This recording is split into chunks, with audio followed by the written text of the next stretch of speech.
Alors d'abord, pourquoi est-ce qu'on a décidé d'en faire l'année de la mixité des métiers 2014? Parce que, en fait, moi, vous savez, ça fait maintenant 20 mois que je suis complètement focalisée sur cette question des inégalités professionnelles. J'essaye de la résoudre en la prenant par le bon bout. On ne l'a pas toujours prise par le bon bout. C'est-à-dire que je pense qu'il y a encore beaucoup de gens qui croient que les inégalités professionnelles entre les hommes et les femmes, elles sont essentiellement dues à des discriminations de la part des employeurs qui ne rémunéreraient pas de la même façon des femmes et des hommes qui exercent pourtant les mêmes tâches. Or, quand vous regardez les choses en détail, vous vous rendez compte que non, les fameux 27% d'écart de rémunération, ils sont beaucoup plus explicables par le fait que les femmes et les hommes ne font pas les mêmes tâches, ne font pas les mêmes métiers. Et qu'en particulier, les femmes sont cantonnées dans un nombre de métiers qui est tout petit, souvent les services à la personne, les métiers du soin, etc., qui sont assez mal valorisés, assez mal rémunérés, sans compter le fait qu'elles font souvent ça en temps partiel. Qui dit temps partiel dit rémunération partielle.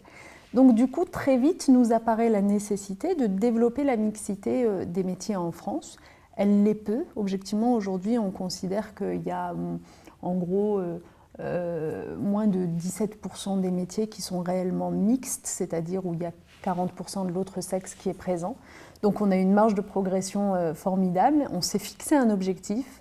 On a dit à horizon 10 ans, nous voulons passer de ces 17% de métiers mixtes seulement à 30% de métiers mixtes. Donc pour y arriver, on a identifié une dizaine de métiers particulièrement déséquilibrés, que ce soit du côté masculin ou du côté féminin, BTP, transport, informatique, service à la personne, petite enfance, etc.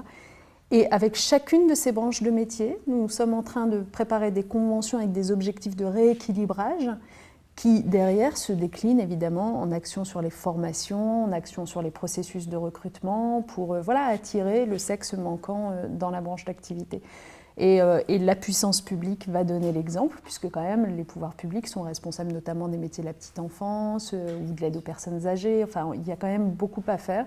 Donc c'est un chantier gigantesque qu'on ouvre et qui s'accompagnera d'une grande campagne de communication là encore, parce que c'est aussi par la com qu'on fait passer les messages sur la modernité d'un certain nombre de métiers. Voilà.